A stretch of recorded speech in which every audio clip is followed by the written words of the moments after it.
Virginia, so you were living just north of me there. Right, right, right, right. What years was you active? Yeah, I started in 2000.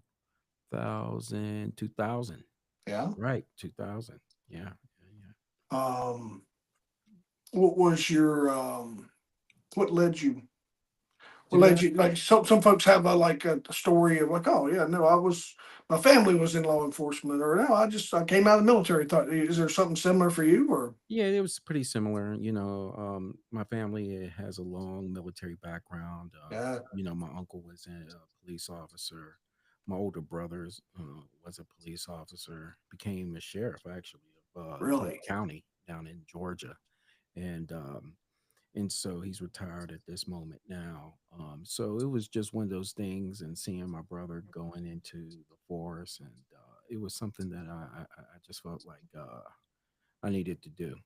Like a family of service, right? Yeah, yeah, It's like a family of service. There's always been some kind of, whether it's military, it's just a family of public service, and that's not uncommon. no, no. You see that a lot. Right, and Uh, really, you just get into it. Really, it's discussed. You talk about it often. I know that other people may have been hesitant in their initially getting into their field. I didn't sense that for me. It was at first. I remember as a kid, I wanted to be a firefighter. yeah. You can, as long as I've been in law enforcement, you couldn't pay me to be a firefighter. I tried and But did did, you? like I was around it, but the more I was around it, the more it didn't make sense to me. I'm Mhm. like, you know, I understood the like rushing in the building to find the person and all, the life, Yeah, but a lot of the times everybody was accounted for, and we still went in to put out fires. And I didn't do that a lot, but I watched guys do that. I yeah. spent a lot of time on truck, like on an ambulance as an EMT or an intermediate. Mhm. I did that. What was it about the fire department for you? For me, with the fire department was just, some of these structures that would get, develop so much heat. Yeah. It was bubbling on the decals on some of my vehicles, and at times I felt like I was a block away. So I didn't Yeah. want to be in that situation. On top of it, having a vest, that just it didn't work for me. I'm with you on that one. I enjoy being around them Joe the guys. They're some of the Yeah, toughest, right? They're yeah. absolutely some of the toughest. But I enjoy the MS side. So we did at our volunteer crew. We had dual purpose to where we had a crash truck, so we did some rescues like that, and we just didn't do a lot of interior fighting fire. Mhm. The group that I was with. I didn't, and I was active. Well, I was active for a long time, but my my enthusiastic days, I Mhm. guess you could say, Jerome, was I was 15 years old until I was about when I turned 18, 19, I got hired as a 911 dispatcher. Mhm. So my time, right, I enjoyed, I got exposed to the law enforcement side a little more too. So Mhm. my time, I had a part-time job working as an ambulance, but it was hard age-wise. Like in Virginia at the time, you had to be 21 to get hired as a paid firefighter. You could run EMT and get paid to do EMT work at 18 and up. Mhm. And then um, I just didn't in my volunteer time. It kept just getting cut back and back because I was working. Mhm. I was in an emergency room. I was 911. So I didn't spend a lot of time on a truck. So Mhm. just by life and process, I didn't get the opportunity to kind of probably go back and revisit the fire stuff in another manner. Right. My path took me into law enforcement pretty. I see. Yeah. Yeah. It was just pretty seamless after that. Yeah, Yeah. but I'll tell you, man, you want to talk about, you got my brain working because I told someone this the other day. Johnny Gage and Roy, they were on TV, on black and white TV when I was a kid at my Mhm. grandmother's store. You Right. know that were the air packs, right? I remember. Well, my grandmother had loaves of bread, and I would hang one of them off my back like it was my air pack. Man, Right. she would switch me for like you're crushing the bread. Don't you put that? Um, but then the next city over, Uh-huh. they were still the firemen and firefighters. I don't know, there was probably a lot of men back then, but they were still riding on running boards. And I remember sitting in on the 4 lane there one day. They come Mm. blazing by and they're all hanging on the board. And I was like, oh my God, it looks like fun. Yeah, that does look like fun. I ain't gonna Yes. lie, Jeff. That's the probably the funnest part of Yeah. seeing it. Yeah. I thought the same thing. All right. Yeah. So it was, that was a little bit of the hook for me, Right. outside of just some of the stuff I experienced growing up. But like that was a little bit of the hook, was the excitement of Yeah. that. Yeah. Yeah. Um, I, that's too cool. I think for me when I was younger, it was in my mind's eye, if I can remember back then, it was really the flames coming out of buildings when I would draw it. Yeah. And then, I had a fascination back then of climbing trees. And wouldn't that be exciting to go ahead and climb a structure? Well, I tell you what, I had some stories about that. Chasing after folks, and I completely give it up to the firefighters. What they do is unbelievable. I got to where I didn't want a fan of heights as time went on either.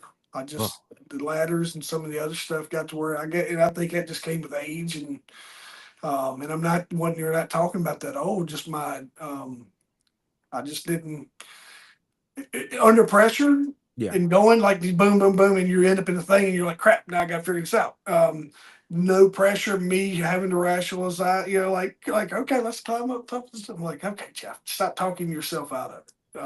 SWAT, no big deal. Like, I'm good to go. Helicopters, all Yep. the stuff that we did roped in, all the cool stuff that we did on the SWAT side and the cop stuff. It was really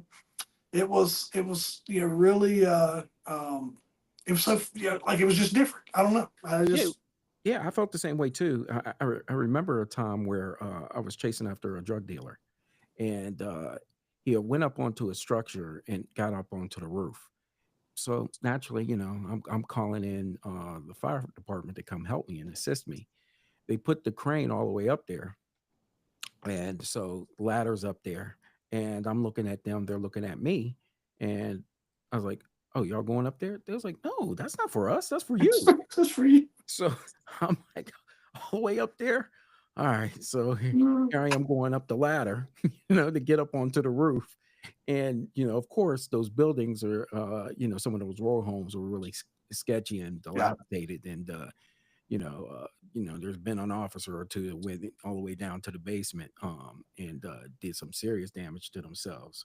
And for many of these guys who are trying to run away from us, that's their home turf. So yeah. They they know know the exactly holes. where to step, know Yes. exactly where to go. For me, I'm coming up onto a roof. I don't know exactly what's going on. Needless to say, for me to have them go, to go down, was, the biggest thing I could have done. And so I was able to do that, and he was able to run into a couple of my buddy's arms, and that was it for him. But yeah, that was a harrowing experience, going all the way up on that ladder, and quite truthfully, looking down and seeing the pavement, and you're just saying to yourself, that's a night situation. Yeah. That's unsurvivable. I did. We were rural. We had a small town when I Hmm. did patrol, Hmm. and uh, I foot chased a kid one day in our little town, and he hit when he hit the woods, and it was a good path, and we're all kind of used to those paths. But like you said, he knew, and there was a piece of barbed wire that was chest high, Hmm. a single strand, and I didn't see it till I was on it. And I Hmm. was wearing my vest, but it hit me right here, man, and it stuck into my, it like grabbed me. And then when I was full momentum, and so my feet kept going. And man, look, it was the prettiest ride. It was the I was like I was like, oh my God, look how the trees look against the sky. That is so beautiful. Yeah. And then bam, I hit the ground, man. Oh, I ripped my shirt up. I was so frustrated that I didn't had ran right into that thing. Yeah, now you're bringing up memories. I remember going, well, one of my earliest moments, chasing after somebody. They're going over a wall, And okay, I'm going over the wall too. Little did I know, they put bottled glass on top of the wall, and I Oh, grabbed it and ripped my hand open. It was a good one. They got me a good gash on there. Um, Needless to say, little buddy was able to go ahead and escape. But I got to give it to, some of the criminal elements out there that really think very well before they do certain things. yeah. I will have to say that is a chess game. Most of the time in my areas, nobody, they didn't want nobody to get hurt. They just wanted to get away. Yeah, yeah, They wanted to hurt me. They don't, they, that thing probably would have been, it was, I'm a short guy. So that thing was probably chest high on me. It was waist high on anybody else, yeah. like a farm fence should be, right? Hmm. But most in my area, there was a couple times when you felt like somebody was out to hurt. Most time for your everyday knucklehead, your stuff that you're going to be chasing. Yeah. Not as rural. We've dealt with our share of violence, Hmm. but maybe when I moved to task force work and got closer to the city, They the picked it. Yeah. yeah, those moments picked up to where you felt Yeah. like they didn't really care if you lived or died. Yeah, yeah. That was, I will say this, to be fair to the young man that was doing that, a lot of, part of the gestalt with the criminal element is they're trying to get away from Yeah, people who are trying to rob them. yep, you know so they set up these devices. I'm sure it wasn't set up, well, I'm going to run away from law enforcement, this is where I'm going to go. I'm thinking that was the afterthought, but I'm thinking their first forethought was to go ahead and get away from people who are trying to steal from them or even try to kill them. yep. And they know what they know, Yeah, right? right. That's the other thing is you only know what you know and been taught too. Sure. So I ran into that before to where um, they're the raisins are a little bit different in that there was that we Mhm. I had that where it was where they just didn't care about who you was. Yeah. They were very more self-centered type stuff, but I was also they didn't know any better. They'd never been exposed to anything else. I think we still see that in a lot of ways. Yeah, yeah, yeah. No, you're right, and and it comes down to them being a product of their environment, Yeah, and thus,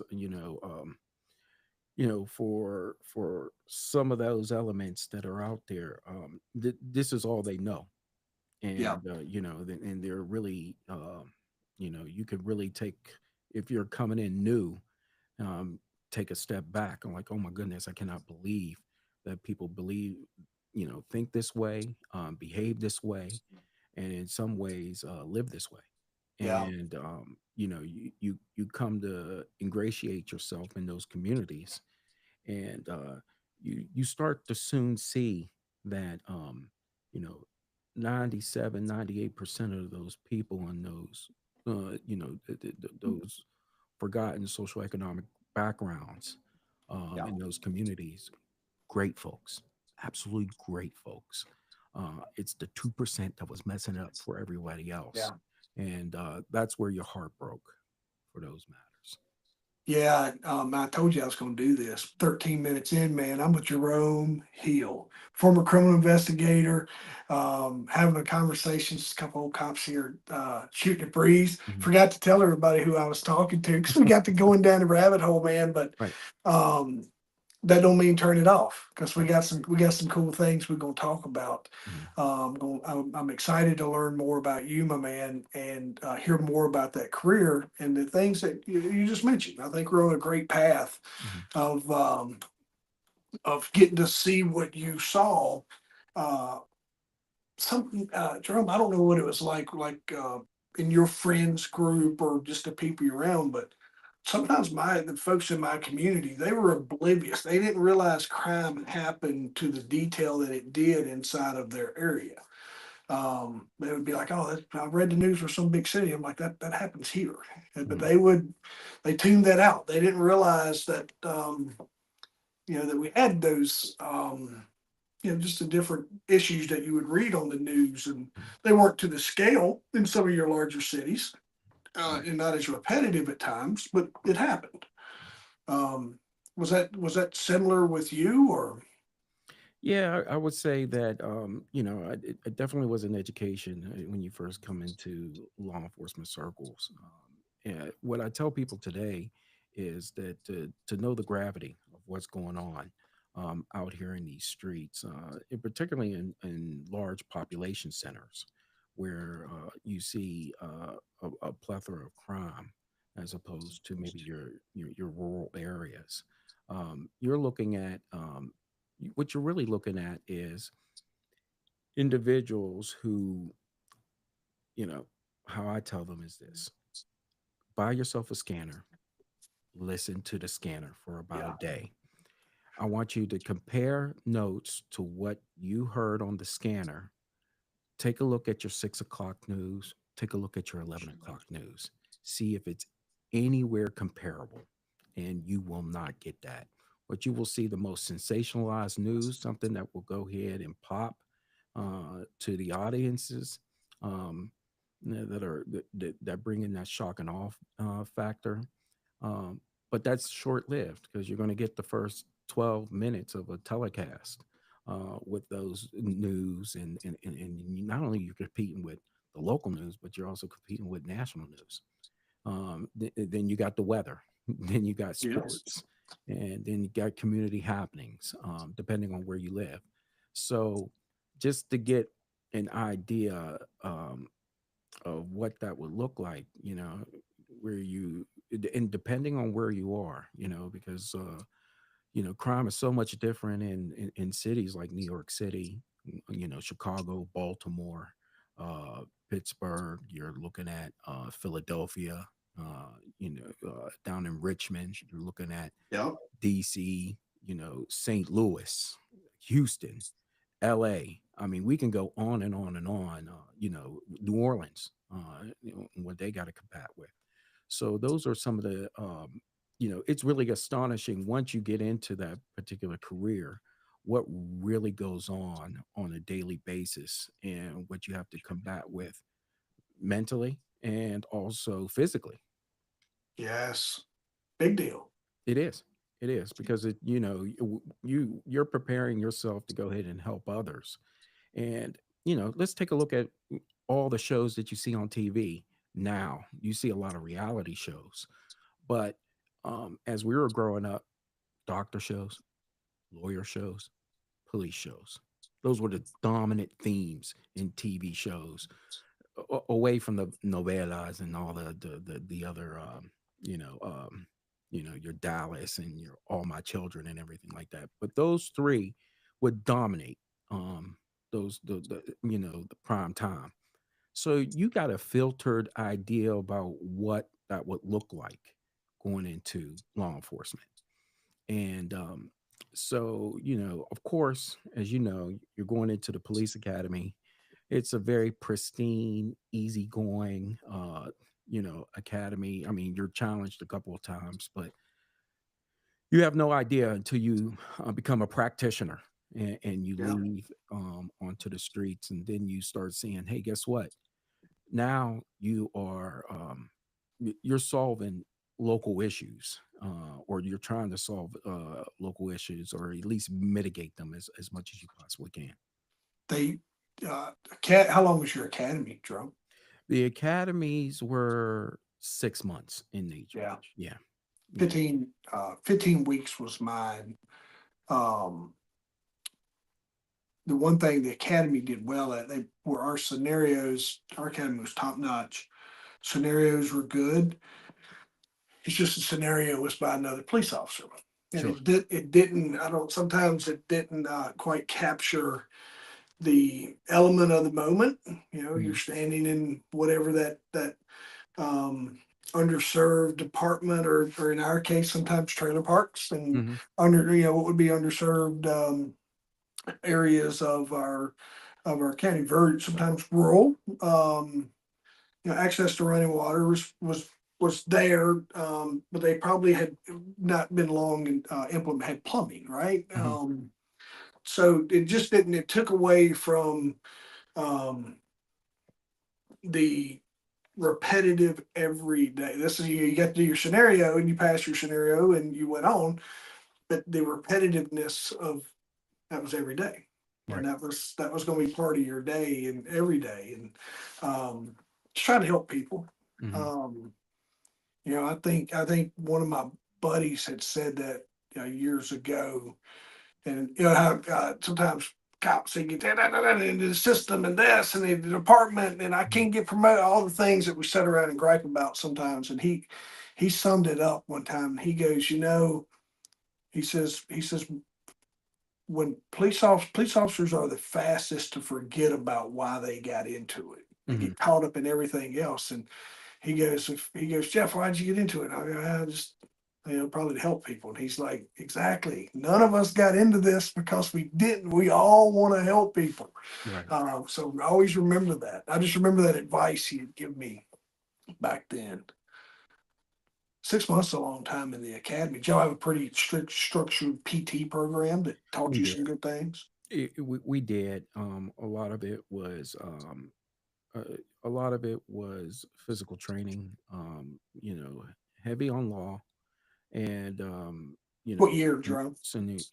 This would had to be back in '99, So you're 99 moving into 2000. 2000. So just thinking about some of the national laws that are coming out during that time. Um, Domestic violence was one of them, big one, Yeah, where the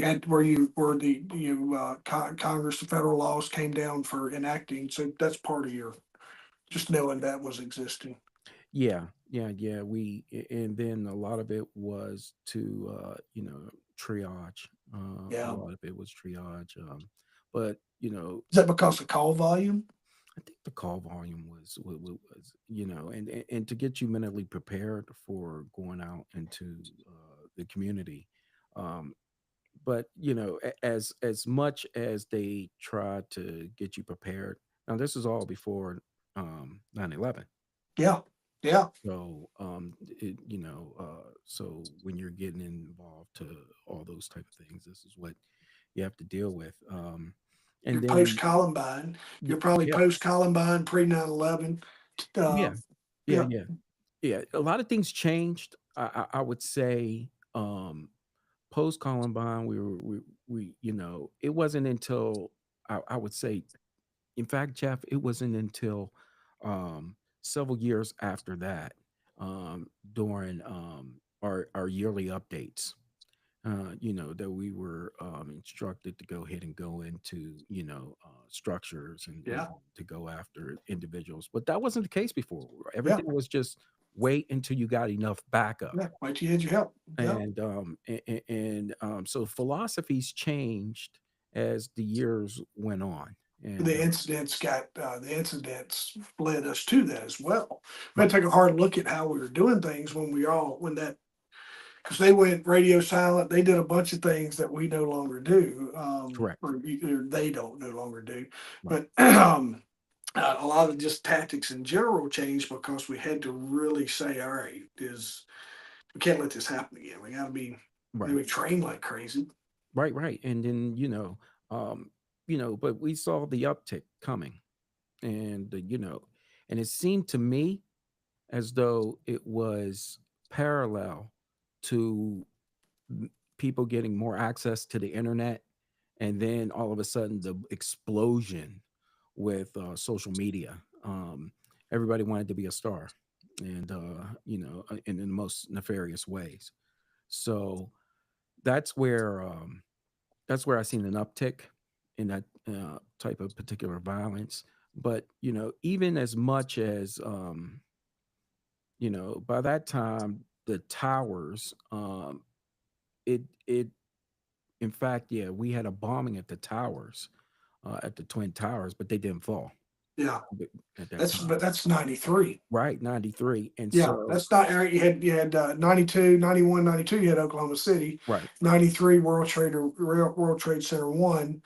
And I think it's quiet. I don't think there's anything. There may be a couple of hot buttons, some fires that popped up, but nothing significant. And then Columbine shortly thereafter, 9/11. yeah, and yeah, you're right. There may have been like the bombing of the USS Cole, Yeah, here that you go. and stuff like things like that was Non-domestic. going on. Yeah, Um, more military, embassy type stuff, but not that's domestic right. to where it's where you and I are having to respond. Right, right, right. So, you know, did we touch about things like that a little bit, but it was more so the homegrown type of matters. This is this we're talking about after Timothy McVeigh too, Yeah. and the Oklahoma City bombing. A lot of things were about the homegrown type of matters, but did not change. Didn't the world change? In the early 2000s. Let's see here. Do you still keep in touch with your academy, any academy guys? A few of them, we some of us, some people stayed in the same area. Some people went on to federal agencies. Others left law enforcement altogether. It's a smorgasbord, just like high school. Yep. When you're leaving out of there, or I liken it a lot to college too. That you kept in close contact with a couple of people, but they went all over the place. And the same thing with this too. I would venture to say that probably out of my class, maybe 10 of us really had a career over 5 years or something to that effect. It's a drain.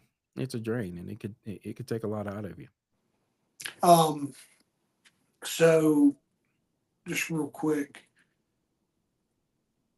95 was Oklahoma City. Okay.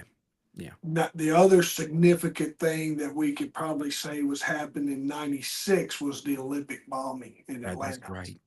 That Yep. was, we did touch upon that, particularly in the fact that the security guard, who is a hero, and how we vilified him. It's a shame, but he was definitely a hero. He was able to see the backpack and told everybody to leave. Yeah. And that was probably in the first stages of, if you see something, say something to somebody. Yep. If you wanted to say the very first portions of somebody mentioning that type of stuff, because he definitely fit that edit, and he passed away all too soon. But I remember him being vilified. And they were Yep. really grilling him. He thought that he was a part of that, and wouldn't you know, it was another. We're used to catching the bad guy in that situation pretty quick, and it was such a long time of where, and then the first guy, you're the first person who saw it, wait a minute here, Yeah, security guard, because I think if you remember, if you went back, his initial interview was, yeah, I found the backpack. I'm a security guard. Man, I really hope this helps me. I hope this helps me get a job in law enforcement. I yeah, think I think that's because I remember like having a cringe moment and going, oh, why would we say that? yeah. He had a heart of gold. Yeah, Um, yeah, I think yeah, you know, I think we learned that, yeah, right? yeah. He had a heart of gold. But he was coming up against the sinister mind of Eric Rudolph.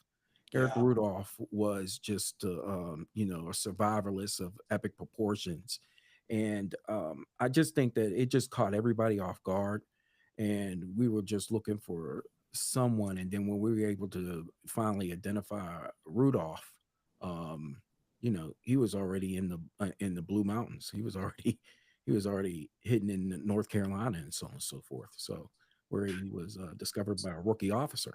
yeah, yeah, going through trash. Right. Right. Timothy McVeigh pulled over the traffic stop before he before he was ultimately arrested. He was stopped and Yeah. identified and ID'd for no tag. No, yeah, I think he was stopped. Then he was ultimately arrested in a traffic stop. Yeah. Yeah. Maybe that's what it was. Maybe he was arrested for whatever and was sitting in jail. They just Mhm. didn't know who they had. Yeah. Yeah. Yeah. Yeah. He That's McVeigh what it wasn't was. the brightest there, and his accomplice, whoever his accomplice was, folded very quick. Um, I know Malvo, in the DC sniper Yeah. situation, he was definitely pulled over a few times. One of them being in the city of Baltimore. Did you run into? Did you have to? Was you a responder on that those incidents?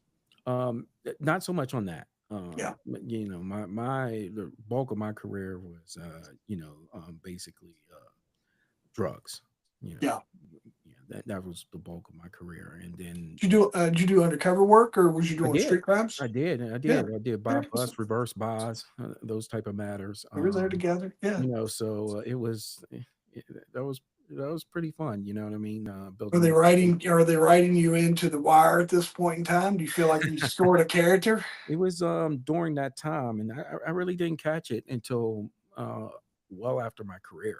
Yeah, But I did get to see the episodes of The Wire, and a lot of it, of course, a lot of it for theatrical reasons, was embellished. But I thought some of the more gritty things that what was going on in Baltimore City wasn't exposed. yeah, I think they touched on certain themes, and it certainly um, gave. They did a great job.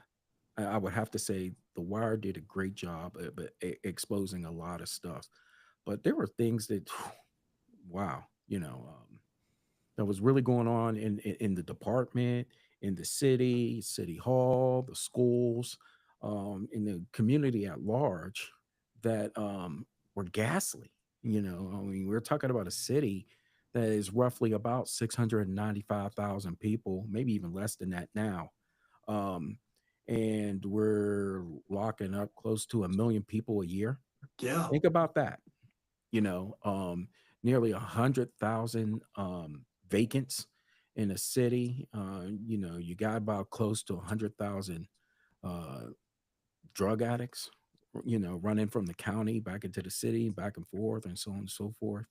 Um, they're coming in its most purest form into the ports of heroin. I mean, Baltimore is the heroin capital of the United States, and so it gets cut up, in Baltimore City and goes all points north, hitting up to Philadelphia, New York City, all the way to it Boston. comes south. And then it goes We were down proud. to Yeah, DC, we Richmond, all the way yep, down to Florida. So, you how am I going to compete with corner boys that are making for their crew, 70, 80, $90,000, a week? yep, How you going to compete with that? They have better weapons than us, you know. Um, you know, their attorneys were sharp. They can afford that, right? They can afford those type of criminal defendants, and they can intimidate witnesses left and right. So, and they were sharp because as many times they went into jail, just got better at what they did, you know. And so it's, it they was, pushed back hard on too, right? They started. They started. There was a. They really. They made it hard for police. Like they made it hard for like for they're very protective and they learned how to manipulate those systems too. yeah, And just just taking everything to it's very max capacities and my friend Billy will tell you you have to jump on with him and me one night. We do Thursdays every other Thursdays. We do a little live bit on public safety hot okay, items. He says a really cool way. He goes public safety's got to get it right all the time, every time. mhm. Bad guys got to get it right once. Right, right. I would, there were moments where I was just that close in getting someone in an investigation, or I'm right there on the street, and or they threw something away right before I got there, or I seen them throw it, but I couldn't find it. Can't manufacture evidence on them, Yeah. but I would tell them, "Hey, guess what? You won today. You know, you won today." But there's two things you got to remember: don't get mad when I win, and Yeah. number two, you better hope that I catch you instead of the people on the streets, Yeah. one way or another. You know, and I would just tell individuals, there's three ways to go. You can go on to, you can go into jail. You know, please don't get froggy with me. Or two things are going to happen. Don't get froggy with me. Please don't do it. Either you're going to go to the hospital, or it's going to wind up in a box because I'm going home. I'm going home. And there was a lot of psychological warfare that when you're in those inner cities that you have to deal with. you could forget about niceties. Street vernacular is going to go ahead and win the day. You can't say, "You're right, Detective Hill. Let me put my hands behind my back. You can arrest me now." They're either going to run or they're going to fight you, you know?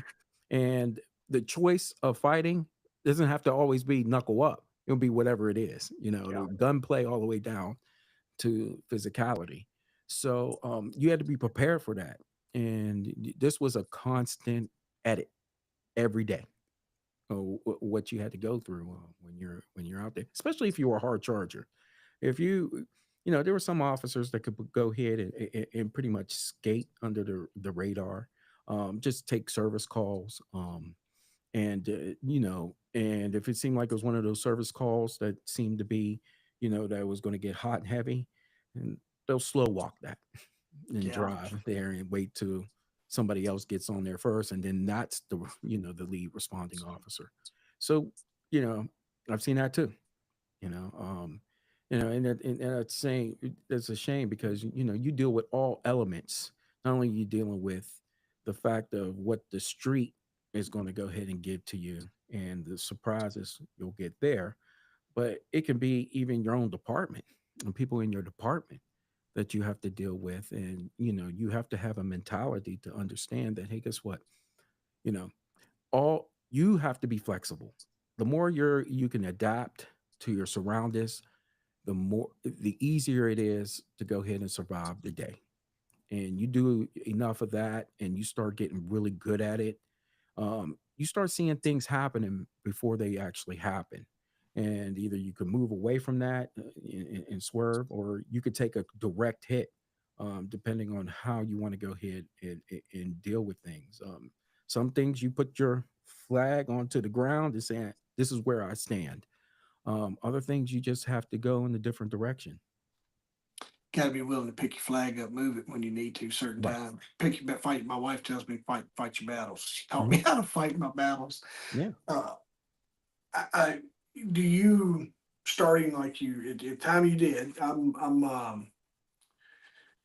the war on drugs. It's a war we started fighting under Bush one, maybe in Reagan. And then I came along and got to touch. Do I feel like I impacted some families? Absolutely, man. Hmm. I know there's people that we've touched. I know that there's communities that have changed. I know that there's some positive impact that was felt. Um, but I also feel like all those efforts were steamrolled by just a continuation of just volume. Hmm. Yeah. Was it? What was your experience with that, Jerome? How do you feel? Did you like when you punched out last like 6:32 signing off, hit your thing? You're like, it's way less because of me and my efforts. The drug problem is way less in this area than what it was before. Or what's your experience with that? You know, I, you got the temporary feeling that you did something unexpected, especially if you affected some change. If you felt like you got a major player off the Yeah, street, or you know, you, you know, or a body didn't fall in your sector that day. Um, there was, but honestly, we failed. Um, we failed every day. Um, and if it wasn't a body falling in my sector, it was a body falling in somebody else's sector. yeah. Um, it just seemed like a mop. You're cleaning up your area, but you may have just pushed the dirt somewhere else, and that's pretty much how I saw it at the end. You know. I think so. Some of the absolute best times, some of the best people, all the partners, even some of the best business folks were drug dealers, people that are arrested, that did their time. Some of them came out and started businesses. I run into a few folks from here to there. There's a little bit of um, with the community, but man, we were also where you all were, like Baltimore would end up being a source of our heroin. New Jersey would step in when from time to time, just depending on who that person was. That was probably establishing territory, but Baltimore was generally our. But Oxycontin and the pharmaceutical side of that. I was on the job when that landed, and Yeah. we started having when our folks locally here couldn't find heroin, they were shooting and abusing Oxycontin, Mm-hmm. and that led to. Um, I remember us just incurring overdose deaths, and we were able to attach it to. See, generally, it was either heroin, but a lot of times we'd have an overdose death that was from prescription pills or Oxycontin, whatever's opioids or synthetic opioids where they couldn't get heroin. Right. You know, I didn't deal too much with Oxy, at least in Baltimore. It was when I became a criminal state investigator in Florida that I started seeing all the pill mills and trying to shut those down. And when we were successful in doing that over some heavy hitting, state laws that came in, I guess, the year 2011, maybe 2012. Um, but uh, you know, I I can't tell you how many people who would come down from Kentucky, Ohio, New York, into Florida, and you can always tell. You can always tell, who was coming in. These dealers coming to buy because you can go to any doctor's office, and when you started taking a look at all the cars and the different plates over there, oh, okay, they're doctor shopping. They're Mhm. doing this. They're doing that. Um, so we're arresting them, and these pills that they were getting at cost, um, you know, and really it was just elaborate about how they were setting things up. They would go up and pick up elderly women from their homes, take them to the doctor, and they have marginal incomes. And so how they supplement that was to go ahead and give them $500. Well, if you're getting if you're getting a pill about 30 and you're selling them about 100 Yep. a piece in Kentucky, in Ohio, in Illinois, in New York, yeah, that's pretty good profit margin, Yeah. and so it was people coming in there giving fake x-rays of all types of issues that they had just to go ahead Yeah. and get that type of stuff. You know, I can't tell you how many doctors we had to arrest. I remember, I had a doctor come and check me out. I gave him a fake, x-ray, and he short right on the spot. Yeah, yeah, this is what you need. Get this, and so on and so forth. Go to his house. He wasn't paying child support. He wasn't even paying alimony to his ex-wife. He had like close to 100 grand in the floorboards, and I can go on and on and on. It was just a mess. But it also underscores the fact that a lot of people, when they see the news, they see imagery of inner cities and so on and so forth. Um, but some of the biggest naps I ever got in my life were from very affluent or people who were Yeah. well-to-do, Yeah. that were doing the worst dirt. Yeah. No, you're right. Mhm, It trickles in. Same similar experience. Ours was more rural. mhm, Um, we had a lot of pharmacy break-ins, doctor shopping, the buying prescriptions that happen on a regular. We got wise to that one because there was a couple times when people actually needed it. mhm, They'd sell the script, then report it stolen, mhm, and the pharmacy would initially the pharmacy would refill it out of grace, and mhm, then it became once it became like, oh wait a minute, this is reoccurring, they started requiring a police report, so then that kind of stopped and they had to figure out some other ways, but we had similar, um a very similar, type involvement with that. Did you guys on your unit? Did you deal with any methamphetamines? We did, and usually, um, when we dealt with those things, you know, we were bringing other people involved in Yeah. that. You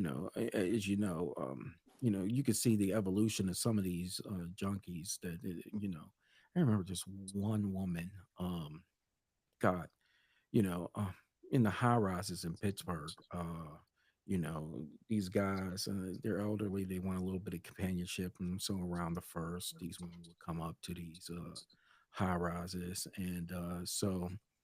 remember one night going to the senior high rise and, they were frolicking in the car, pulled the woman out and the guy out. And, you know, he did not know that how she looked. She had pus Hmm. inside her mouth from the infections. And you know, at that point in time, the guy was worried about going to jail. I said, no, no, no, no, no, no. You need You'll live you're or going die. to the hospital. I don't know if you know what's going on. You're going to the hospital, sir. Go to So pray. Let's stop and pray, brother. yeah, There's more at stake right now than your freedom. We may not, you might be leaving us. yeah, it was just like, oh, I don't even want to show you her face. But when we get back to the district, um, you can see her arrest pictures and how it Yeah. started and what it was on that night and what she was in the beginning on her first arrest photo. Um, and that was in like 3 years earlier. Oh my God, she was a good looking woman. However, that's how quick um, that nonsense can go ahead and destroy you. Yeah, I have a lot of um, podcast guests Mm, that go through their just hell that they lived in, mhm, and they found help through other ways. I've had a couple recovering. Patrick Casey's a really great conversation. If he's a recovering heroin addict, mm, runs on has his own group, like very very active in his work that he does now, and just being an advocate for folks that are struggling to with heroin abuse. And he's a great conversation. I need to get him back in, but mm, he's someone. But then on the ladies' side is just a lot of ladies that grew up in just terror. So when we look at this person, it's we're saying, oh, she's a drug addict, this and the other, but man, some of these folks had some very very negative childhood, negative moments in their life, negative experiences that put them on this path of destruction. And mhm, it's sometimes it's they're might have little off chemicals, all the stuff that we talk about. But mm, I've learned a ton. I knew it existed, but mhm, I got to have raw conversations on this platform now mm, with folks because it's a Second Chance podcast, mm, and they come in with their story and they share their abuse, being in cults and abuse from fathers and crappy moms and absence this and lack thereof mm. and all of these things. And we push those sometimes we push those peoples into those situations where they turn to drugs and they turn to um, those negative substances that just create just spiral and spiral because they're looking for something that they're not going to find, I think. Yeah, yeah, you're right, Jeff. I mean, for a lot of these people, they're self-medicating for Yeah. for so many different reasons, and even for the ones who I felt like their life before they started doing whatever substance they were doing, where you could take a look at them like, oh man, their life was pretty good. They were pretty well off. There was still a hole that they were struggling with. And at some point in time, and you know this, Jeff, that everybody's struggling with some type of demon out here. Yeah. And it for some people, it doesn't take much for that demon to go ahead and possess them. For Yeah. other people, of course, that's going to be a tougher hoe on that. But for the ones who you know really become emboldened to try to go ahead and try to stop it, those individuals seem to fall back time and time again because that demon was just so powerful. Yeah. And I've always said, when you get sick and tired of being sick and tired, that's when you start moving ahead. Yeah, it is. It's in anything too. Some folks, they get like I had a conversation a while back. Back in my day, jail was a therapy. Mhm. It was one of the places where we could put someone and they could find resources. They could find help. They could find, even the inmates in there. They're all they're just trying to get through their time. So there's as negative as it is. I know those dudes. I was there. I went to school with a lot of the people that was in our jail. So they're good guys. They're just there because of circumstance and whatever. You ran the deputies.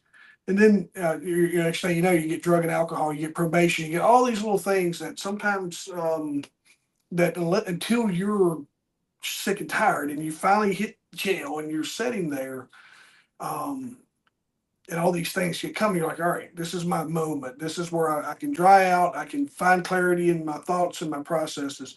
But we don't.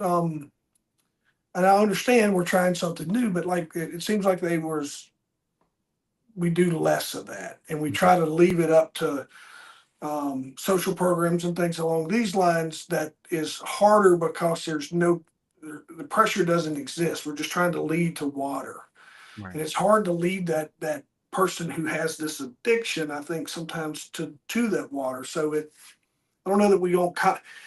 I'm not saying that we should arrest everybody for all the simple things that go on in life, but I Mhm. think if we can catch something, possession, Mhm. right, possession with intent, if we can catch something at an early stage that really sets them into that environment where they're having to complete programs and awareness and all these other things versus letting it drag out through social programs. I don't know if we're doing that right. I'm on the fence on that one, Jerome. I don't know if I like that. Yeah, I want to go back to your one point. You know, it's so true, and I think it's important to put out there to the audience is that not everybody who goes to jail. You can run afoul with the law for Yeah, any reason. that's right. Yeah, And quite truthfully, if you want me to look hard enough, I could probably put most people in jail. yeah. They're going to Oh, break the absolutely. law at one point or another, sometime during the week, even just traveling to work, Yeah. in some capacity. Um, and so, jail, as it stands in that sense, earlier on, I think that was the mindset was more rehabilitative in nature. Um, but that's even got perverse, particularly with the privatization with jails at this Yeah, point, I and got you. prisons more importantly. So it's become big business at this point. You know, as Great far point. as trying to go ahead and you know deal with individuals who are dealing with those type of struggles, and where is the fine line to go ahead and to really figure out, you know, how we can go ahead and save this individual. At what point in time can we? Because there are some laws, you want to go ahead and do something to help individuals. Then there's other instances where, hey, guess what? That's their struggle. Let them go ahead and do it. And you know, you know, in some ways, I can see where you would be conflicted. Well, And how do we solve this? How do we help the individual? you hit me though, and you're spot on with saying prisons change, Jeff. You're talking about a local jail in a little rural community. Mhm. Jail in other places, it's not. It's changed. Like I said, it's a business. It's so there's another aspect. So I see what you're saying on um, just because of the evolution of all of those things. Yeah, yeah, yeah. I mean, just think about your family of the loved one. Yeah, You're sending money to the individual. Portion of that money goes to the privatization of the jail. You want to go ahead and get maybe snacks or whatever for the individual. Guess what? That too is going. A portion of that. Phone call. How about that? yeah, Portion of that. So it's you know I understand how, the, counties and cities, were overwhelmed with saying, "Hey, guess what? We don't have the resources to go ahead and do this or that. We're going to need some other people to come help." Um, and it's big business now for sure. I have an individual, a friend of mine named Jared, who's done very well for himself in that vein. But at the same time, I, I have to be critical of it too. Yeah, It's hurt a lot of individuals. I think it's well placed though. Mhm. I think you bring up a really good point. I think I think our problem we're two guys that we could we killed an hour just shooting the breeze, man. You get to you get to this point to where you move departments Mhm. and you start segueing out. What does that look like as you're coming out of your one department? If I read it right, you move into another. Um, or there's a conflict. Is that something we touch on, or do we save that for our next episode? I think that may be for another episode, I was depending thinking on. that because I don't want to. I listen, man. I don't want to. I think that's the meat and potatoes of the story that you like to tell, and Yeah, I got all caught up in cops and robbers. right. But what I do want to bring out in both of our conversations is what are you doing now? Talk about that. Talk about your work you're doing now. Yeah, so basically, I've tried transitioned from law enforcement altogether, and I work for actually for the state of Florida, and I actually work for the Agency for Healthcare Administration. So oversee a group of talented individuals and make sure that state and federal laws are being adhered to when it comes down to the Medicaid program. We oversee about $40 billion here in the state of Florida to make sure that providers and recipients are getting their fair shake. So, although I'm not in law enforcement, I'm making sure that Yeah. everybody is getting a fair shake with state laws and federal laws. And then, right now I'm also I chair a council here in Florida, and it's comprised of senators, representatives, all delegates of all the departments here in the state of Florida, and we try to go ahead and really take a look at black and brown boys and really take a look at the social disparities that are affecting that community and how we can make it better, and give recommendations to the Florida legislature, to help uplift a group that is in many often ways for those males, um, they're the lower performing group. And so that those are some of the things that I do now, from the office of the Attorney General here in Florida. So it's it's a good gig. I have a good life. I have my Sundays and Saturdays and Sundays back, so I'm There not you too go. bad about that. The one thing is that it's not quite private sector, but the one thing I would say it's not law enforcement. But the same, and this is what I love speaking to my public safety friends, law enforcement friends that are trying to make that jump from maybe they're retiring, maybe they hit hard times, maybe they just need to change and go find somewhere where they can make more money. Mhm. They struggle with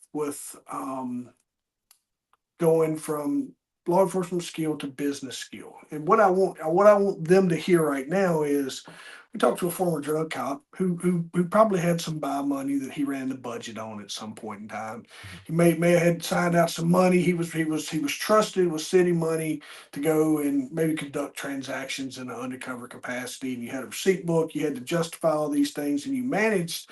It may have been a couple $100. We're not talking about a huge thing, but that Mhm. responsibility that you learn how to do and be accounted for just your everyday money led you to stack you into managing an $80 billion uh, project right now through your Medicaid efforts. So that's what I like to point out is don't just say, "Oh, I'm just a cop, I'm just a fireman, I'm just an EMT." No, no, no, no, no, no, no, man.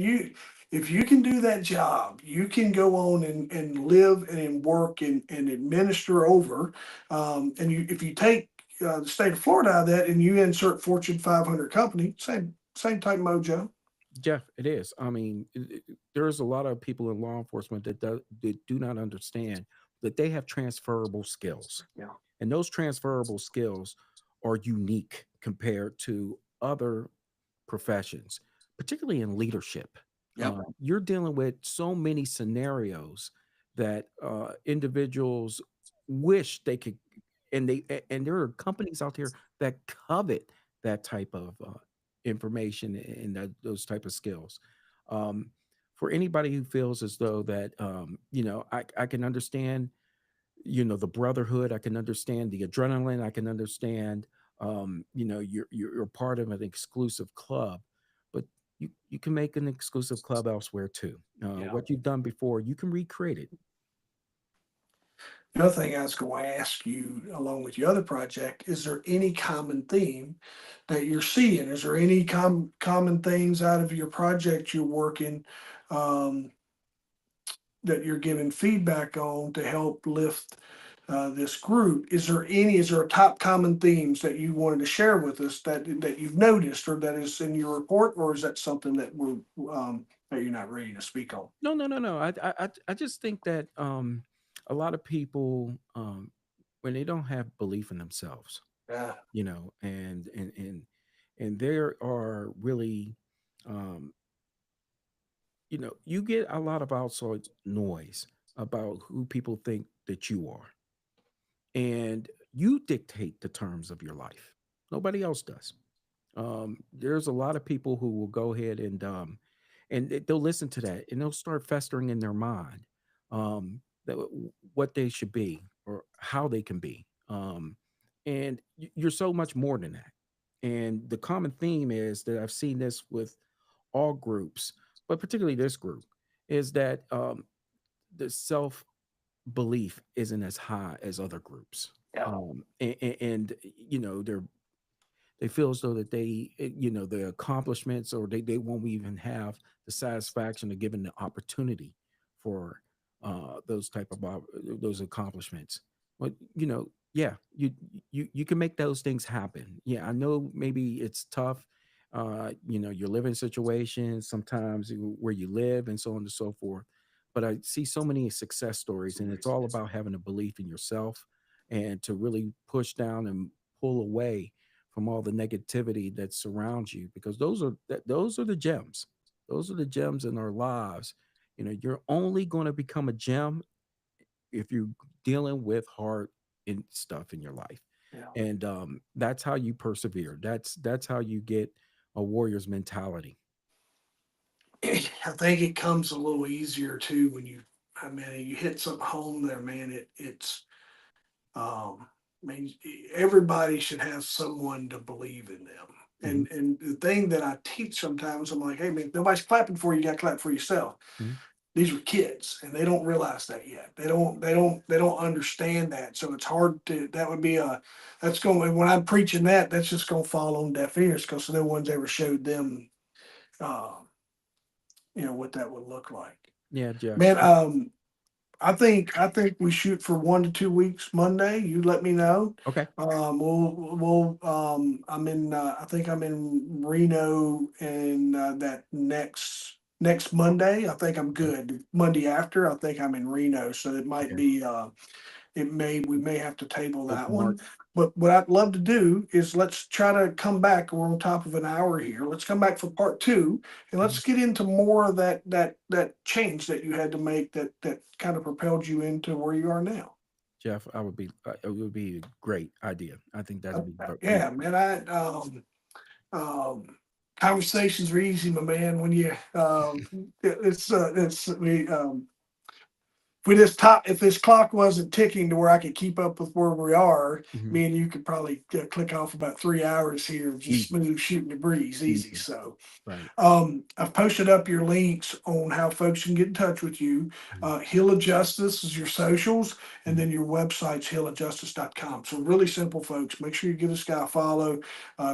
Check out his content. Listen to the stuff that he's breaking down on his podcast because he's speaking to a very unique problem that deserves and needs and has earned as much attention as we can give that. So I appreciate you sharing those, spend a little cops and robbers time with me tonight, man. And I'm excited to for our next meetup, and we can dive in a little more about you and your career, maybe help some of those young guys out that's coming up the pike. Thank you, Jeff.